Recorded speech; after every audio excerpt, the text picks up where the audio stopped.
We can start, Parag.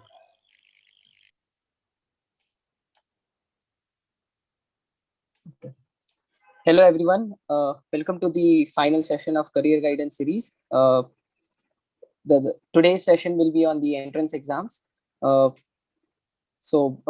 start with the introduction for the speaker, Mr. N. Sathyanarayanan. He's widely known as the entrance exams expert, uh, a renowned coach for various undergraduate entrance exams. He holds a bachelor's degree in computer engineering and a master's degree in business administration from the Department of Management Studies, IIT Madras. A core academic at heart, Satya is the academic director for IQ Ideas. With a teaching experience of over 12 years, his core areas of teaching include reasoning and legal aptitude. However, he is one of those rare teachers who can be approached with problems in any subject. He is one of the few teachers in India who appears for numerous entrance exams every year along with his students. He has appeared for exams like CLET, UGET, CAT, etc. numerous times and has cracked each one of them in every attempt. He has appeared in the last 5 continuous attempts of CLET. He has secured a rank which entitling him to a seat at NLU. In every edition of the UGET, his score has been over 99.9 percentile. An academic all-rounder, he has been adjudged the best all-rounder at both UG and PG level at the respective institutes. At IIT Madras, he bagged the prestigious KV Arun Kumar Memorial Prize. He is a guest lecturer at various institutions, including Karnavati University and Nirma University. He is also invited for guest talks with the students of the Department of Management Studies at IIT Madras. And Sathyanarayan is one of the co-founders and trustee at IQ Foundation for Youth Awareness as well. This gives me really a great pleasure to invite him to this floor, and I really feel honored to have introduced him to this audience. So without wasting any much time, I'll just hand over this to Professor. Okay. Am I audible now? Yes, you are. Okay. A very warm good evening to everybody, and I would like to really thank you for those kind words of introduction. And the only takeaway for the audience here, the students here, should be that I have given a lot of entrance exams in my life. So entrance exams के बारे में सारी 2-3 चीजें मैं जानता हूँ. So today I was told the brief given to me was that various students of this institute, of this organization, are preparing or will be going in for various entrance examinations, and I have to talk something about entrance examinations and maybe take a few questions on that. So the way I plan this, I've structured this is I would like to give a few common pointers about what entrance examinations are, what to look forward to, what points to take care of. Maybe to bore you with a list of various entrance examinations available across almost 20 plus verticals that we have defined. And then take as many questions as possible, maybe from the audience, if time permits at the end. So with your permission, I would like to share my screen here, and I've shared my screen. I hope that is visible to everyone. So I'll just quickly take you through entrance examinations, what exactly they are, what an individual student should do if they ever decide that they want to go ahead with in the world of entrance examinations, and what are the choices available. Although I'm sure I will not really bore you by just reading out those lists, I'll just quickly flash them on the screen. So let's, without further ado, start about entrance examinations. So in India, when we talk about education, especially higher education, that is immediately after standard 12th, when you wish to go in for a bachelor's degree to be followed by a master's degree, and so on and so forth, there are multiple routes of admission offered by the institutions. One old and very standard method used to be based on the 12th board exams. And in India, we have various boards. Each state has its individual state board. We have a central board. Then we have the ICSEs. We have the Cambridge, IB, International Baccalaureate boards. So based on 12th board examinations, many institutions even today offer seats to the students. But there is another set of prestigious institutions in this country which conduct a separate entrance procedure. Majority of them include entrance examinations, a written examination as part of the selection process. So Entrance examinations are usually divided into two broad categories. When I talk about entrance examinations, I usually put them into two broad categories. One, I call them as the special or specific aptitude entrance examinations, and the second I talk about as general aptitude entrance examinations. Now, specific aptitude entrance examinations would be those which test you on very technical matters. So the very popular exams of JEE for engineering or NEET for medicine, or what used to be the common proficiency test, the CPT for chartered accountancy aspirants. These I club as the specific aptitude or specialist entrance examinations because they are very technical. Like the JEE or the NEET would have specific science subjects. You need to have command over physics, chemistry, maths, or physics, chemistry, biology for these exams. Or maybe for a chartered accountancy entrance process, you need to know the fundamentals of commerce, maybe including accounts and so on and so forth. So these examinations have technical subjects and are specific aptitude exams. The other category, which is a much larger category, and surprisingly, many students are unaware of these, are the general aptitude tests. So when we talk about fields like law, business management, hotel management, mass communication, media studies, liberal studies, economics, to name a few, they conduct a variety of examinations which are general in nature. What do I mean by that? There are 4 areas which are covered in common by these exams, and these include basic English, basic mathematics, and by basic math I mean stuff taught in standard 8th, 9th, and 10th, because maths is common across streams only till 10th standard, then reasoning or logic, and GK. So it really does not matter whether you're aspiring to be a lawyer, a hotel manager, a business manager, a journalist, and so on. The entrance examination for most of these fields are general in nature. So preparation for one is pretty much the same as the preparation for other. And some of these exams may have a specific extra component, like law entrance examinations might have the legal aptitude as an extra section. Hotel management exams may have scientific and service aptitude, but these extra aptitude sections are not technical. So it's not like you have to prepare for a year, 2 years, the way many people do for physics, chemistry, biology, or physics, chemistry, maths. These specific aptitudes of legal aptitude or service aptitude can also be considered very logical. So if you're good at reading and you can think rationally, it can easily be cracked.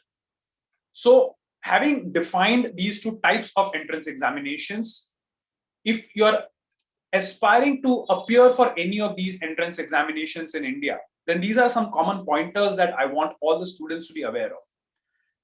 Like any good preparation for any activity, the first step is always knowing what we are getting into, right? So I advise students, please go to the official website of the institute. Go to the official website of the exam or the university or the institute conducting the exam to know about the details. Now, there will be a variety of websites which are secondary, right? Through Google, you make search. First, you will get some institute, some other institute or some exam affiliates website rather than the official college's website. But please go to the official website of the college. The same place where you will be filling in the application form should be your first source of reference to get information. So when I give my seminars on things like how to prepare for exams, when many of the students, the basic queries are, what is the pattern of the paper? How long is the paper? What is the marking scheme? Guys, such information is very clearly available on the official websites. So you should always go to the official website of the institute where you are going to fill in the application form and go through their examination details section. You will get all that information. You really do not have to depend on any third source like me included for telling you all this. All this information should be got from the official website. Second, you have to understand the selection process. By that, I mean you need to know the examination for which you are going to appear. Let's say you're going to appear for the JEE, right? So you have to know JEE is primarily for engineering, but there are also papers for design and architecture which are part of it. JEE is split into 2 portions, the mains and the advanced. So you should know what are the sections which are going to be covered, what is the duration or length of each section, for how many marks a particular section is, how much time you will get, what are is there negative marking for this, right? All these information will be available on the official website of each exam. Go and understand it. Many of these examinations, many official college websites also give you access to past year papers if available. So these past year papers, the actual papers conducted for these tests in the previous years, should be your first place to understand how the paper is, what type of questions are asked, what is the pattern, right? These past papers will be a huge help in understanding that. Then you have to understand a very, very commonly asked question regarding entrance exams, and that is the cutoffs. Many students come up to me and ask, sir, agar mujhe JEE mein I need computer sciences at IIT Mumbai, then what will be the cutoff for that? How much marks do I need to score at a minimum to be eligible for admission into IIM Lucknow for that 5-year program? If I want to do law at NLS Bangalore, how much marks minimum I should get in CLAT? And these are known as cutoffs. So what we need to understand is that the difficulty of the paper and the caliber of the students appearing for that particular paper dynamically decides a cutoff. ऐसा नहीं होता कि paper वाला पहले से कह देता है कि 100 में से मिनिमम 50 मार्क आएंगे तो आपने पेपर क्लियर करना, वो बोर्ड एग्जाम्स में होता है. बिकॉज बोर्ड एग्जामिनेशंस में every person who has got more than 35% or 40% is passed, because the board really, it does not make a difference to them how many people are allowed to pass the board exams. But in entrance exams, the situation is reversed. In entrance examinations, they are actually going to select you for admission into the college. And they really have an upper limit of how many students can be selected. If a college has only 100 seats, obviously they cannot allow more than 100 students to clear the exam. So your marks do not really determine which college you can get into. It is your rank. So if there are 100 seats, then the top 100 rankers of that exam will have a chance. Now, at what score am I going to be within the top 100 if 100 ranks are important? I don't know. If it's a tough paper, हो सकता है बहुत कम score पे भी आपका अच्छा rank आ गया हो and you will get admission. और हो सकता है बहुत easy paper हो, your score is very high, but your rank is far behind and you are not able to get admission. So don't look at scores, look at what rank I should try for. Now, obviously, you cannot plan that I will get within 300 ranks. तो आ गया. अपने सोचने से ये नहीं होता. So your aim should always be attempt 100% of the paper, get first rank. That is the only real safe option, right? So don't keep the mentality what is the minimum score I need to aim for. Rather, you are going to obviously attempt as much as you can. And after that, if you get admission, excellent. If not, better luck next time. So this is about cutoffs. Don't ever think that cutoffs are predetermined, right? There could be a minimum eligibility criteria, but it is really the rank in the examination which decides whether you're going to get admission in a particular college or not. So having talked about the written portion of the exam, you also need to understand that many colleges have a post-examination selection procedure as well.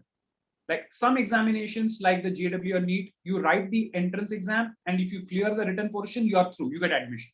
But many examinations for business management or design, they actually have a multiple step process. So entrance exam to आपने clear कर दिया, लेकिन उसमें से shortlist होके you will have to appear for the next portion, which could be a personal interview, it could be an essay writing process, it could be a group discussion.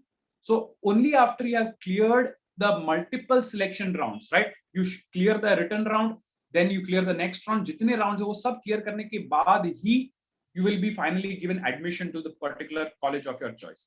So all such information always is available in the updated format on the official websites of colleges. Till a couple of years back, till 2019, because the system was being constantly followed. So you could have said, okay, ठीक है, हर साल same ही चीज होती है, more or less it will be the same. But since 2020, because of the global situation, because of the pandemic, many entrance examinations got disrupted, right? What many of them could not conduct physical exams, they were forced to go online, and then the dates kept shifting. So ये सारा updated information शायद private institution के websites पे regularly updated ना हो, लेकिन जो official college है, जो official website है, उस पे तो update होगा ही होगा. So for getting any information in the updated and timely fashion, please depend on only the official website and no one else. Now, having said, people are aware about entrance examinations for, let us say, engineering and medicine. JEE and NEET के बारे में सबने सुना होता है. कुछ लोगों को law के बारे में पता होता है कि CLAT नाम का एक exam है.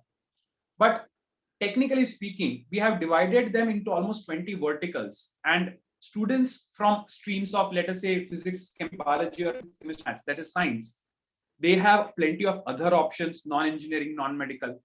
Students of commerce actually have a lot of many options available.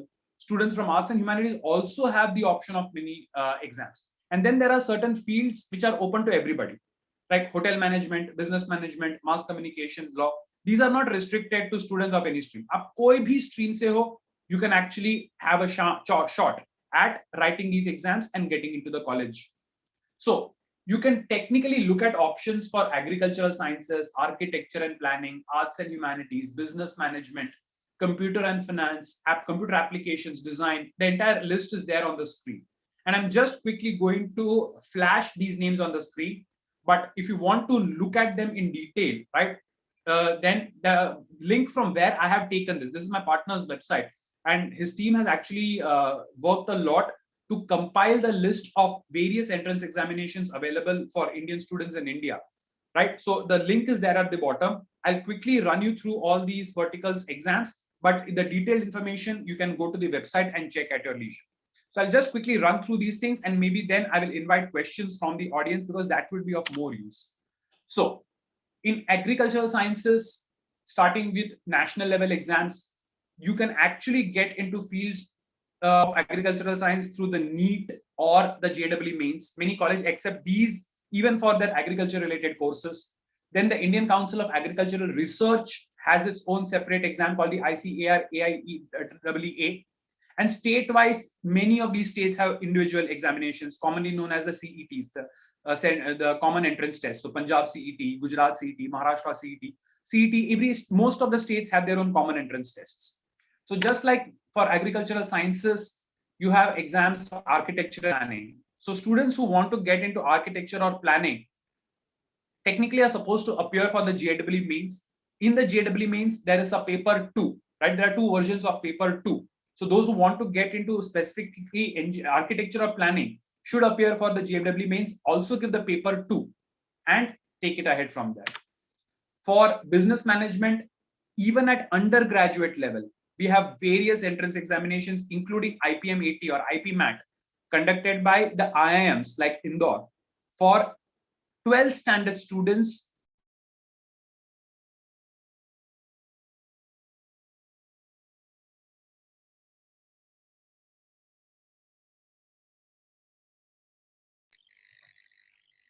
Hello, your voice is muted. Standard 12th. Then private institutions like Symbiosis, Narsi Monji, Delhi state or central universities like Delhi University and JMI, they all have their entrance exam. There's a huge number of general aptitude tests available for business management after standard 12th. Then we have got examinations for commerce and finance related fields offered by great institutions like Narsi Monji, Christ, JMI, Banaras Hindu University, Ahmedabad University, PDEU at Gandhinagar, and so on. There are various entrance examinations for computer applications, and you will be surprised that there are many colleges where computer application degree is open not only for students of science, but sometimes the eligibility criteria may allow even commerce and humanities students, provided they match certain criteria. So don't assume anything. Go to the official website and check. You may stand a chance. Like everybody assumes that IITs are only for engineering, but actually there are management courses offered by IITs. There are bachelor's in arts courses, right? You can do actually a BA in development studies. You can do a BA in communication and language. Many of the IITs actually are open even for arts and commerce background students. So you just have to go and explore the options, and you'll be surprised at the institutes that actually are open for you. So you have entrance exams of computer applications. We have got entrance examinations in design, right? Just like you have the NIDs, even IITs actually have departments for design, and there's a separate process like UC of IIT Bombay. So there are design courses offered by even the IITs. If you are matching the eligibility criteria, you can definitely take admission there. We have entrance examinations for courses in specifically economics, and you could either go for a BSc economics, very technical in nature, or a BA in economics, which is theoretical in nature. There are entrance examinations available for engineering. And although everybody is aware of JEE, mains and advanced, which is specifically for the IITs, you also have private institutions like the Birla Institutes. They have their BITSAT, VIT Vellore, we have Symbiosis, you have SRM, you have Narsi Monji, right? Many private institutions and state level CETs, which can be appeared for by students desirous of getting seats in various engineering faculties. Like engineering for hotel management, and again, this is open for students from every field. It does not matter whether you are a science, commerce, or arts graduate in 11th, 12th, you are eligible for hotel management colleges, and there are 60 plus state, central, and private colleges which fall under the National Council for Hotel Management. So like the engineering JEE, there is also a JEE for hotel management, which is taken every year by the National Testing Agency, the NTA, the same agency which conducts for JEE engineering and medicine. You can appear for this exam. They have extended the date for 2021. You can go to the website and check. We have got entrance examinations in law. Like IITs, we have the national law universities, which are the best. The CLAT is the exam for them. And then, of course, private universities offering their own versions of 5-year integrated law programs, which are dual degree programs. We have got examinations in liberal studies. We have got examinations for mass communication, even at undergraduate level. We have got various entrance examinations for medicine and surgery. What we need to understand is medicine is not limited to only an MBBS, right? You have veterinary sciences, you have rehabilitation sciences, you have alternate medicines. There are many other allied courses. So if you're not successful enough to crack the NEET mains for MBBS, you still can have a plethora of options where you are in the field of medicine, but through an alternative route. Then, of course, we have, and so these some of these include the paramedical sciences, right? It's not just the main doctor and surgeon who takes care of patients, but you also have a lot of side staff, the assistant staff, which is required to be highly trained in medicine. So there are specific courses for nurses, for operation theater specialists, for technicians, which are known as paramedical sciences. Then we have entrance examinations for performing arts, right? And these examinations usually are skill-based, because if you want to get into something like music or dance, then definitely they need to be checking how good you are at performing those things. So these entrance exams, rather than being a general written exam of math or English, could be a skill-based test. Then, of course, we have for pure sciences, somebody wants to do a BSc, then we have the KVP-wise, the JEEs are open for that, the NEET and NEST, right? We have entrance examinations for rehabilitation sciences. I'm not even going to give you the full form. You can just go online and explore the options. I'm just making you aware that there are literally hundreds and hundreds of entrance examinations across fields. We might be aware of a handful of them, but every year there are thousands and thousands of students writing these examinations across. So all you need to do is be aware that these options are available. The moment you know these options are available, you know where to get the information. And once you have the information, you can absolutely prepare for them and crack these examinations. I'm not going to bore you too much with all that data, because most of the data you can check at your own leisure. The link I've given at the bottom of the screen. What I would like to do, however, is invite questions, if any, from the audience, so that we can have a better interaction, because PPT se main read out karta jaunga, wo to aap khud bhi kar sakte ho. This was just to make you aware of the options available. But if there are specific questions related to entrance exams, I'll be more than happy to take them.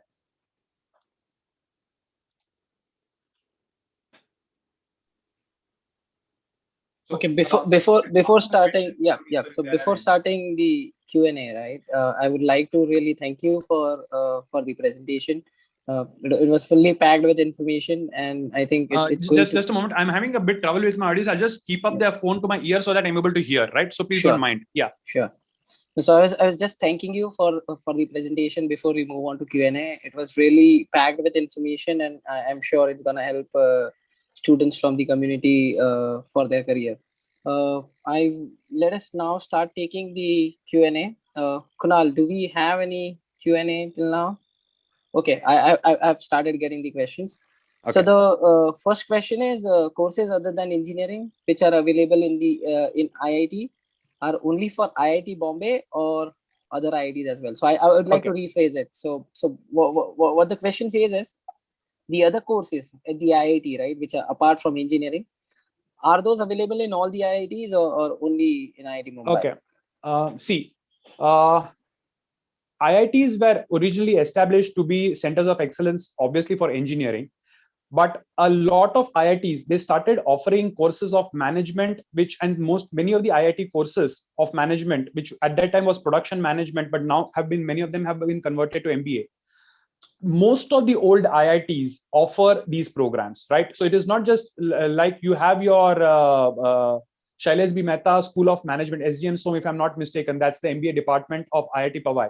So all the IITs, IIT Delhi, Mumbai, IIT Madras, my alma mater, Kanpur, Kharagpur, Roorkee, all these IITs, they have the department for management as well, but most of these management are at a postgrad level.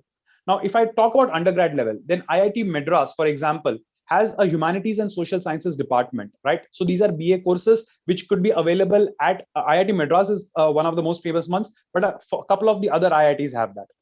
Similarly, just as IIT Mumbai also has a design department, many of the other IITs, so these courses are not uniformly available everywhere, but it is not just one IIT which offers them. That most of the old IITs will offer cross-platform courses. In fact, one of the IITs has very recently even launched an integrated program of law, right? Now, many of us were even surprised that how can an engineering college actually be into the field of law? But surprisingly, one of the IITs has even launched an undergraduate law program. So all you have to do is go to these websites. Most of the old IITs will give you most of these variety of courses. So it's not just IIT Bombay. Many of the old IITs have these non-engineering, non-BTech courses, so to say. Okay, I think that answered the question. So let me move to the second question now.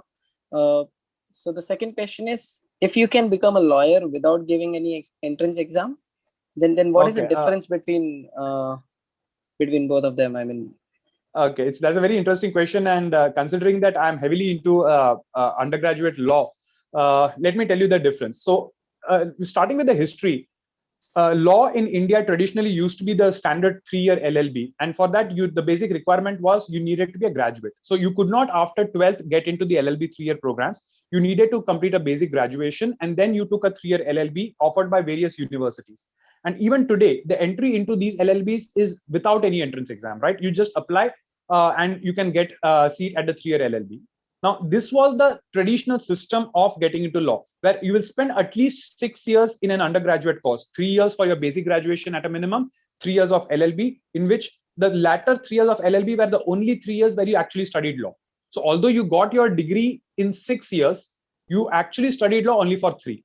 So realizing this, the national law universities, NLS Bangalore was the first one. In the 80s, they decided that if a student wants to get into law as a profession and is sure about it immediately after standard 12, then why should I force him to do a graduation in a non-law field?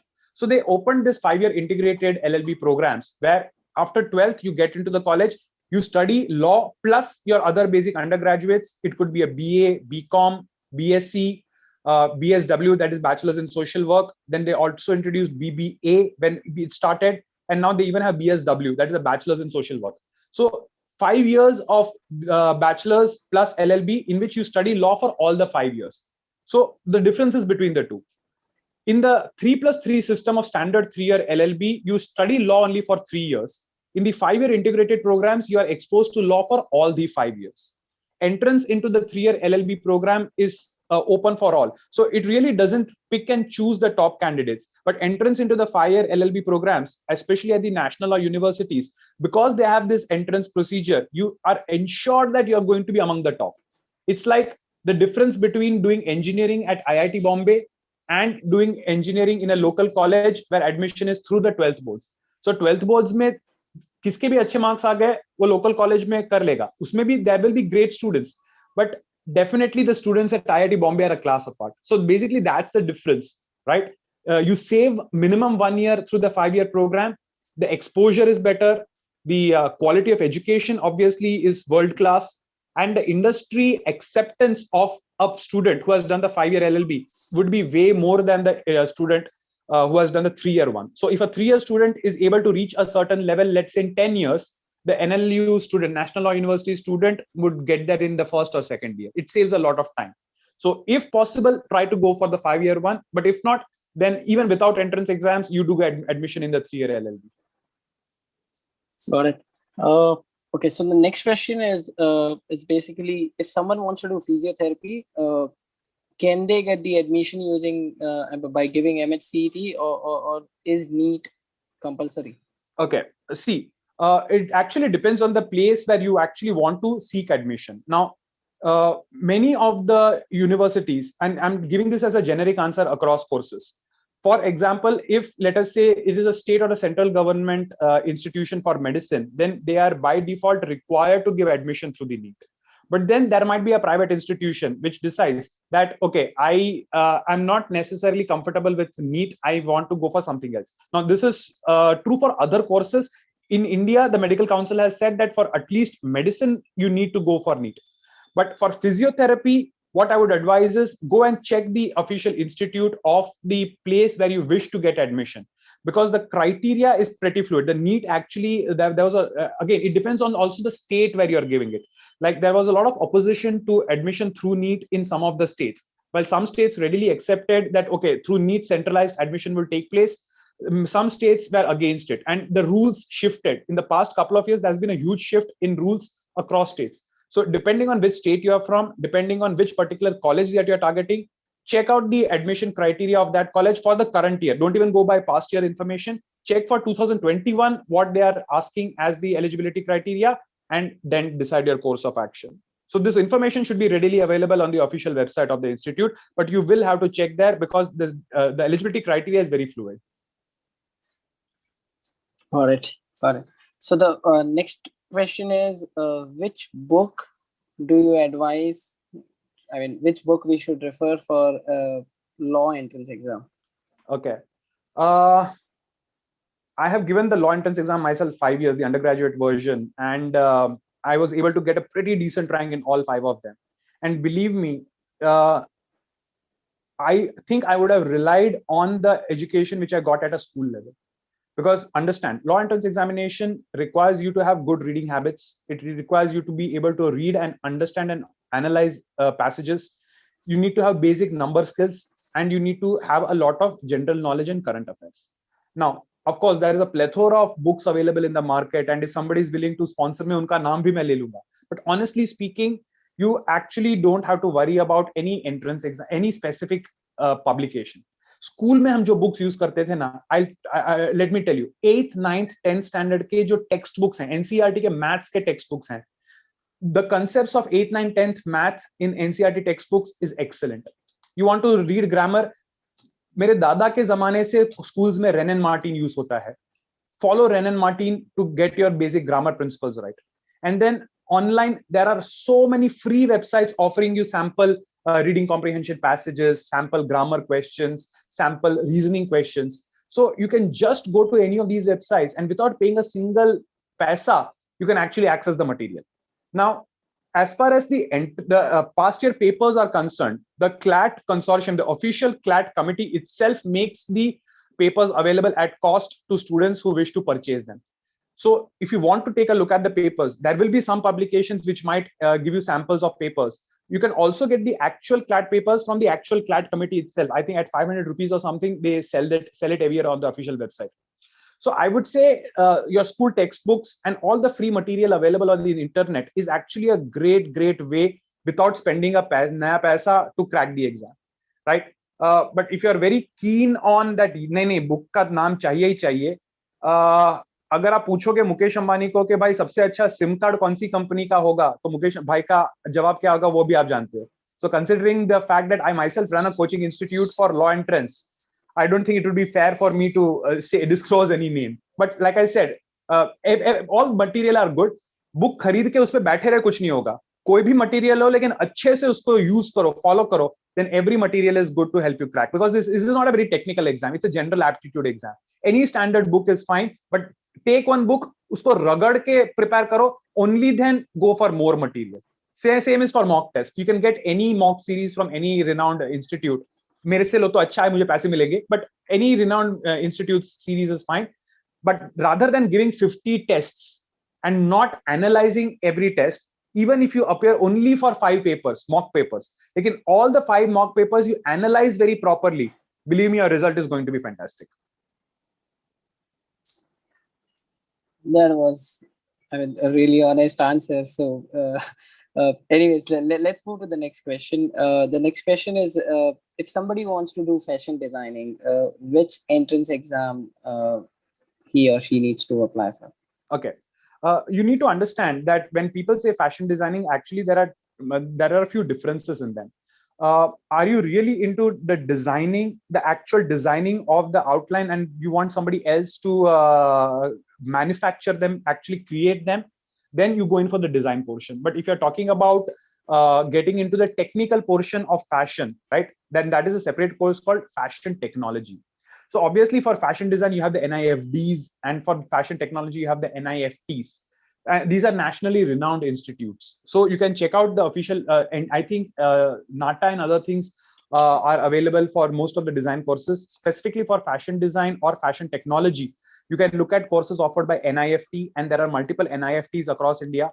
You can also look at certain institutes like Srishti, APJ, Pearl Academy of Fashion Design. These are private institutions, but they have been around for a huge number of years, right? So the website which I just mentioned, mohitmangal.com, on that, if you go to the fashion design vertical part, you will get a listing of all the official websites where you can go to get details and the exams that they go through. So look at these NIFDs and NIFTs. Though that, like IITs for engineering, these national institutes should be your first preference, but there are good private institutions like the ones I mentioned. Got it. The next question is basically a request for you to repeat information about the science entrance at JEE. So I think what he or she wants to know is how the markings and how the admission process works with respect to JEE. JEE for specifically for engineering? Yes. I guess think so. He or she wrote science, but I'm assuming it's engineering. Okay, so if I'll give an answer to both. See, go to the National Testing Agency website. Just type for NTA JEE. If you Google search for NTA JEE, it will lead you to the official website of the National Testing Agency, which is the central government agency which conducts all these entrance examinations, including that. There, and this is what even I did in the morning to just update my knowledge. There's a beautiful step-by-step instruction manual given, which talks about the entire details, how to apply, what is the structure of the paper, when is the exam conducted, what is the syllabus, what is the marking system, the number of marks, negative marking, everything is given in detail. So, and obviously, if you are going to appear for NTA, you will have to register. Without registration, obviously, you can't give the exam. So when you anyway have to go to that website for registration purposes, why not visit it to get all these detailed information? So as if the student is specifically talking about engineering, when he says science, then go to the NTA JEE website. But if they want to go in for sciences, right, not engineering, but non-engineering sciences, then I'll just list out some of the things. Like you have agricultural sciences, you have veterinary sciences, you have paramedical sciences, you have rehabilitation sciences, and you have pure sciences. So the website of mohitmangal.com, each of these individual sciences, we have a separate vertical listed. The list of all the exams, the list of official website link to the college is given. You can check them at your leisure. You will get complete information there, right? So if it's for engineering, go to the NTA website. If it is for other science related courses, you will get the link.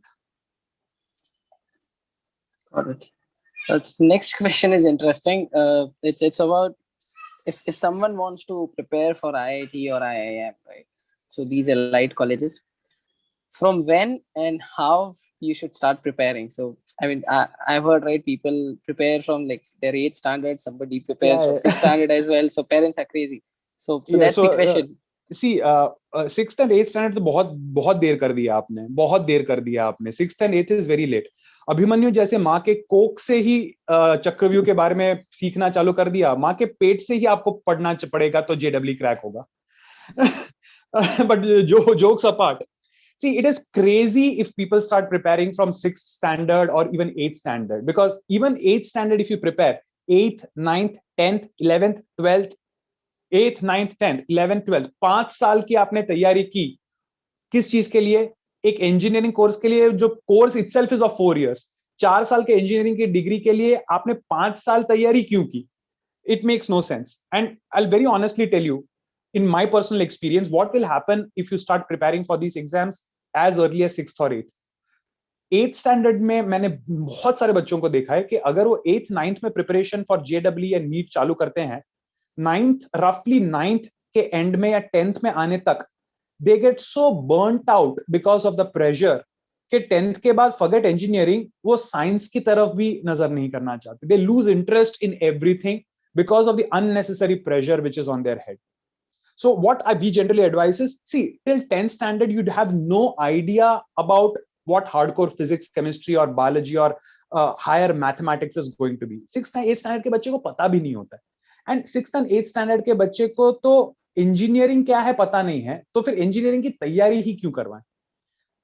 So first of all, till standard 10th you should focus on one, your basic maths. 8th 9th 10th में जो maths पढ़ाते हैं उस maths के fundamentals को strong करो. फिर उसके बाद 11th में चाहे आप इंजीनियरिंग की तैयारी करो या कॉमर्स में जाओ या किसी और में भी जाओ, बेसिक मैथ्स अगर आपका स्ट्रॉन्ग है, बिलीव मी, हर जगह वो काम आएंगे. Second, focus on your language skills, your ability to read and understand, because 90% of the students who manage to get into the IITs face a problem in their final year during placements. And let's be honest, हम IIT पढ़ने के लिए नहीं जाते, हम इसलिए जाते हैं ताकि हमको वो करोड़ वाला पैकेज मिले. And I have been a part of the placement committee at IITs, and company से हमको ये बहुत ही genuine feedback मिला है कि हम स्टूडेंट्स को इसलिए हायर नहीं करते कि उनके पास एक टेक्निकल स्किल है, लेकिन हम ये देख के हायर करते हैं, does the student have the necessary communication skills? Because the technical skills we will teach. And a majority of the candidates, even from the IITs, are not able to get good jobs because they lack communication skills. इतने साल math science के पीछे पागलों की तरह पड़े रहे, अंग्रेजी का बेसिक भूल गए, अंग्रेजी पे फोकस करना भूल गए, and because of them they lose the job opportunities. So if you're genuinely interested in getting good career placements, focus on your basic number skills, focus on your basic language skills, focus on GK current affairs. 10th के बाद अगर फिर भी आपको लगता है कि मुझे इंजीनियरिंग में ही इंटरेस्ट है, जाना है, तो जब 11th 12th में आप आओगे, 11th 12th is a good enough time for you to start preparation for exams like even the JEE NEET, right? 8th 9th से 4-5 साल की तैयारी करके किसी को क्या करना है? Even in 11th, once you're very sure that I want to do engineering, do 11th 12th में your preparation and maintain your academic studies as well. A lot of students, they'll focus purely on the entrance exam and लगता है कि boards तो चलता है because entrance, forgetting कि entrance examination 10 lakh students कह देते हैं, 3 लाख जितने admission seats हैं, तो बाकी के 7 लाख students क्या करेंगे? If they are focused only on the entrance exam and entrance exam crack नहीं हुआ, तो भाई करोगे क्या life में? Right? So focus on your school education, because entrance exams is not a sure shot. Entrance exam clear हो गया, बढ़िया है. नहीं हुआ, तो if you have a good board result, then based on that, there are many career options that you can get into. So forget all these concepts of dummy schools and focusing only on entrances and quota factory nahi hai life. Let me put it like that. Be very practical. Don't stress out your brain and look beyond engineer. I am an engineer. But मैं खुद बोलता हूँ, 70-80% of the kids who get into engineering have no idea कि engineering क्यों करना है. सब कर रहे हैं, हम भी कर रहे हैं. Please believe me, there are hundreds of other options better than engineering and medicine. In fact, non-science options after commerce, options after humanities. And believe me, the career paths are even better than what you would get as a mediocre engineer. Right? So preparation कब चालू करना है? 11th से पहले तो मैं सोचूंगा भी नहीं. Fundamentals को strong करो 10th के बाद, automatically 11th 12th will be enough for your preparation. So as they say, stick to the basics, right? So stick to the basics always. I hope I mean this answer, right, goes to most of the parents. I mean, a lot of students would really bless. Yeah. Okay. So the next one is again an interesting question. So if somebody wants to really work in banks, Are there any entrance exams or things? I mean, are there any aptitude which is really specific to banks? There are hundreds of, there's an entire industry of the banking industry, but let me split it into two parts.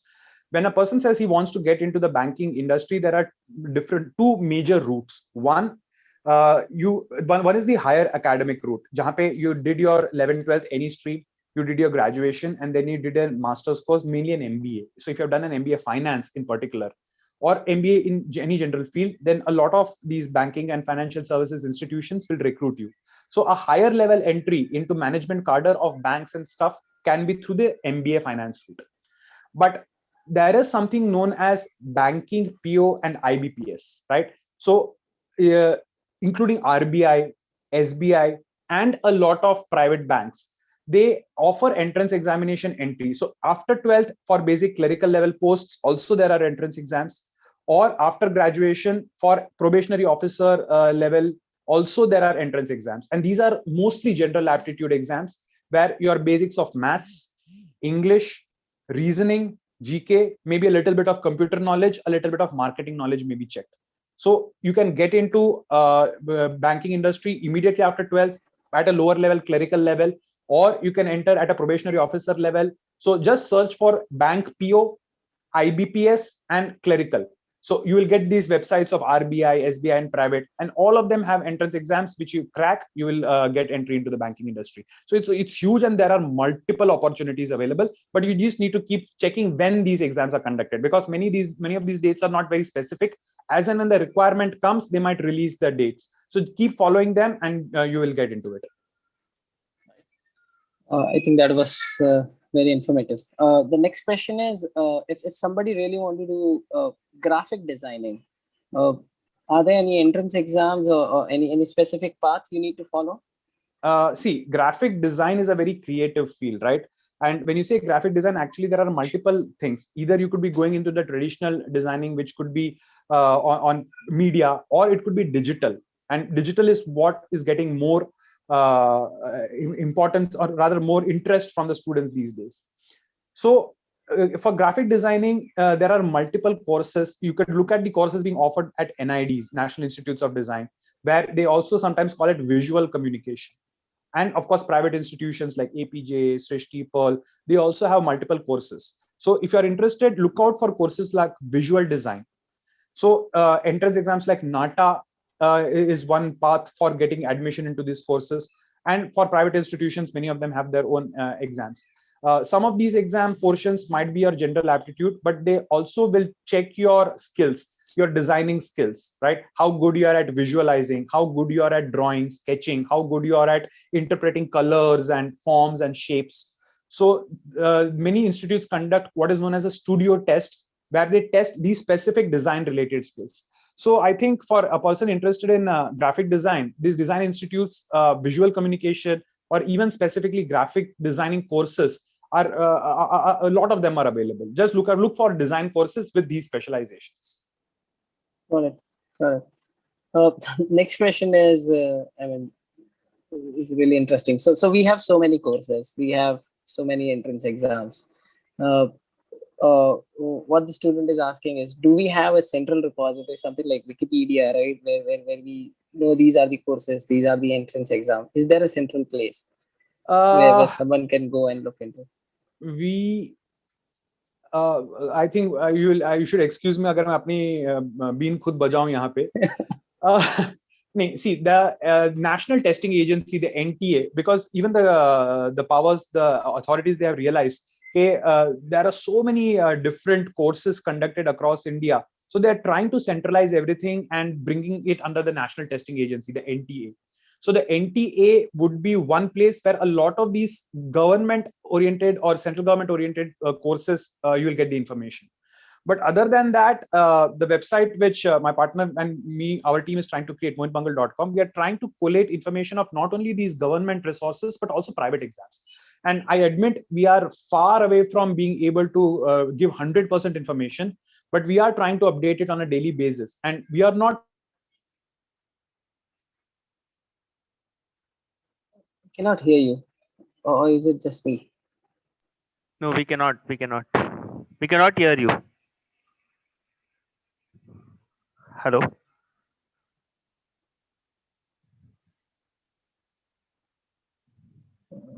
So you're on mute. I think you accidentally put yourself on mute. I hope that answers the question. No, sir, you went on mute actually for this question. Oh, I'm so sorry. See, like I said, the NTA, the National Testing Agency, is one agency where you will get information about the government-related courses, right? JEE, NEET, and NATA, and others. Or you can go to my website, mohitmangal.com, where we have tried to compile the links to the colleges and the examinations. So visit the website and you can follow us on social media. IQ Mohit, IQUEMOHIT is my partner's link. So on Instagram, Facebook, YouTube, he keeps posting these things about that. I guess that is one source where I trust you will get a lot of information. Awesome. The next question is like personally interesting to me because I have seen a lot of people only moving towards professional courses, right? Like सबको engineer बनना है, lawyer बनना है, doctor बनना है, CA बनना है. But then there is a lot of scope in the government. I mean, there are a lot of positions in the government itself, right? You can get into bureaucrats. You can become a bureaucrat. So, can you give some information about the exams which basically get you into those places? Okay. See, you're obviously talking about the public service commissions, the administrative things. Yep. So we have something called the Union Public Service Commission, the UPSC, and then at state level we have the state public service commissions. So whenever you're talking about the administrative services, you're talking about the civil services. So it could include the police services, forestry services, financial services, railway services, foreign services, and so on and so forth. So at a central level, what students who are interested in getting into these services must do is they can do their graduation in any field, right? They could complete 11th, 12th from any field. They can complete their basic bachelor's degree. And I think between the ages of 20 and 30, they're eligible to appear for the Public Service Commission exams. And Public Service Commission exams have two parts. One would be the general studies, which would be basic aptitude for maybe language and numbers and GK. And then you will have a specific examination, which will be based on the subject in which you did your graduation.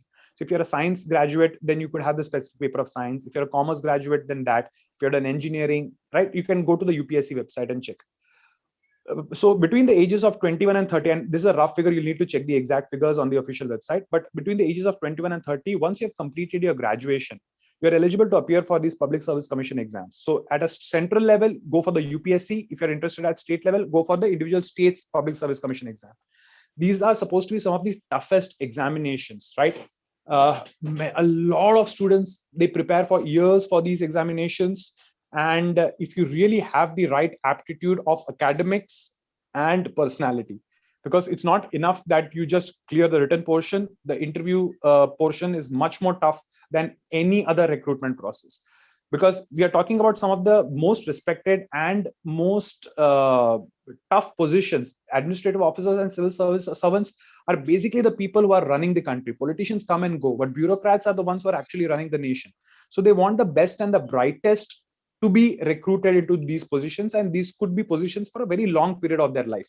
So you should obviously, if you're interested in any of these civil services or administrative services, please check out the Public Service Commission route. That is one of the best routes to get into administrative or civil services. Of course, for individual positions, then every department has its own website where under the jobs and careers section, they give the entry process. But the common entry levels for administrative services is obviously the PSCs. Got it. I think the next question is basically about the international exams. So international entrance exams. Okay. What student wants to know is, I mean, what are these exams? Can you appear it from India? If yes, then maybe you can throw some light. Right. So basically, my area of expertise is mostly within India, but I do have some information which I'll pass on to you. Now, the word international is huge, right? Everything outside India technically is international, but international also includes US. It could include UK, Canada, France, Germany, Japan, Italy. It even includes places like Pakistan, Bangladesh, Burma, and Nepal, right?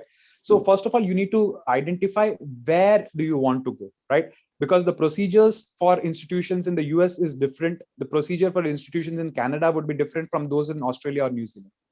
Having said that, there are multiple types of entrance examinations. For example, for US, they have the SATs or the ACTs, the Scholastic Aptitude Tests, or the ACTs, which are basically entrance examinations for college, where again, they are very much like the common entrance tests that we have in India. Basic math, basic English, basic logic. And surprisingly, the level of these entrance examinations is way easier than the similar examinations of India. So a student, if he's preparing for these exams in India, then cracking the international version is easy. So one, either you'll be appearing for the SATs or ACTs or whatever exam that particular country requires. The second set of examination is to check your language proficiency. So we have examinations like TOEFL, we have examination like IELTS, right? Depending on which country you want to get into, depending on which university or institution you want to get into, they might have the requirement of clearing the exam like SAT, clearing an exam like IELTS or TOEFL. At postgraduate level, then again, there might be other examinations like the GRE and GMAT. For law, you may have to appear for an exam called the LSAT. Similarly, for there are PSATs. So every country has its different set of exams. So go to the particular university's website where you want to get admission, go through their application process. Like many institutions like Harvard, Stanford, MIT, surprisingly, these institutions don't offer just an entrance exam route. They actually are looking for rounded candidates. So if you have a very strong resume, right, you are intelligent, you may be able to crack the written portion of the exam, but you need to show that you are much more than just academic strength. So if you have done a lot of community service, you have involved yourself in a lot of extracurricular activities right from school level, then if you have participated in a lot of things like the Model United Nations, which is very popular among youngsters these days, these things add a lot of value to your resume. And top institutions abroad often give more weightage to a candidate whose resume contains these things. So do your research and start preparing at a very early level so that by the time you are eligible to apply, you also have a good solid background of extracurriculars and other achievements. So I cannot give a one size fits all answer because it is huge, but be aware that not every foreign university actually has only an entrance exam. The entrance procedure might contain submitting essays, submitting statement of purpose, going through a personal interview, proving your credentials in terms of extracurriculars, so on and so forth. Right. Yeah, I think that was that covered almost everything. So the next question is again related to law. So if say somebody starts their law course in a local college, okay, and at some point he decides that no, he wants to go for NLU. Can he at the midway, right, start giving the entrance exam, crack it, and get into an NLU? Absolutely, you can, but it won't be a transfer. You will have to start from first year at the National University. Whatever things you have done previously will not be considered by the NLUs. You will be considered at par with a 12th pass student. So if you have completed a graduation, you have completed 2 years of LLB. But if you're getting into the undergraduate program through CLAT in a national university, all your previous graduation studies or LLB studies will not be considered. So it's not that you can get a transfer directly into the second or third year. You will have to start from scratch from the first year. It's as good as having not done an LLB or an undergraduation. That's fair enough. Yeah. I think we are done, but there is one last question from my side. So I think, so I didn't knew when I was in my colleges, right, that there is a career scope in defense as well. So you can get into that. There are a lot of good career opportunities into the National Defense Services, right? Can you throw some light on maybe? Yeah. Right. See, so when we talk about defense, there are various entry routes possible. Now, when people think of defense, they usually think of the Army, the Navy, and the Air Force. We also need to be aware that the Coast Guard is also a standalone unit. So we have the Army, the Navy, the Air Force, the Coast Guard. And when we talk about getting into the defenses, it's not just being a soldier or a part of the fighting unit, right? There are a lot of technical staff required. So you have maintenance crew, you have got technical staff, you have got doctors, engineers, you even have law experts required in the armed forces. So the entry point for most of these is different, right? Like you have the Armed Forces Medical College, which specifically caters to doctors. You have the EMEs, which are engineering institutions where you're specifically trained in engineering skills as required by the defense forces. You have the JAG Corps, which is basically the group of lawyers required by the armed forces. So as a lawyer, you can go through the JAG route. But when most students think about the defense forces, the first thing that they're thinking about is the NDA, the National Defense Academy. So this is the National Defense Academy and the naval something exam, right? So a student of standard 12th is eligible to appear for this. What happens is that once you clear the exam, you get into the NDA, where after 1 or 2 years, you are deputed whether you want to get into the Army, the Navy, or the Air Force. So that is one route for students immediately after standard 12, that if you crack the NDA exam, both the writtens and the physicals, the interview and other selection procedures, you go through the NDA route. Second, there are short service commissions available. So if even as a graduate, there are various entry points. So maybe you appear for the short service commission papers, you appear for the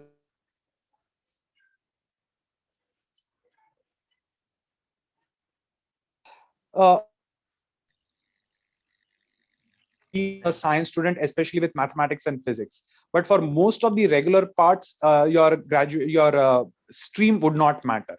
So go every armed force, the Army, the Navy, the Air Force, the Coast Guard, on their website, they have a very beautifully created section of career opportunities available, right? That they will tell you what is the eligibility criteria, which streams are open for boys, which are open for girls, which are open for 12th pass students, which are open for graduates, what are the entrance examinations that you have to appear for, what are the eligibility criteria in terms of physical fitness, medical fitness, so on and so forth.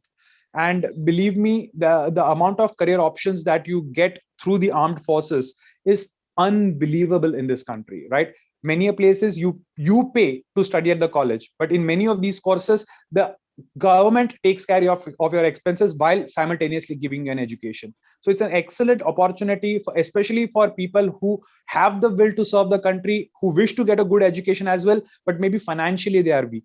So in that situation, the defense forces gives them a brilliant education and a great career opportunity as well. That was an amazing answer.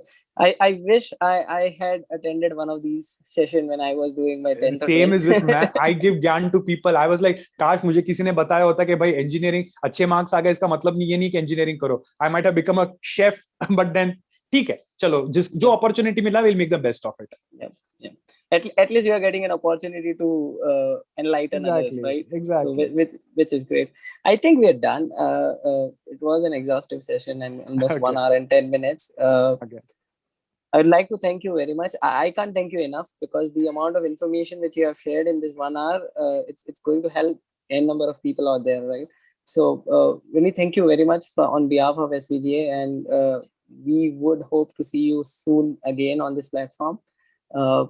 With this, I would like to hand it over to Kunal. Kunal, do you have any announcements to make, since this is the last session of the series? No, Parag, actually, that's it. The session which we missed for offbeat courses, we would conduct that sometime later. So just keep on checking our social media pages for that. Yep. Sorry, I missed to announce that. Yep. So I think that's it. With this, good night, everyone.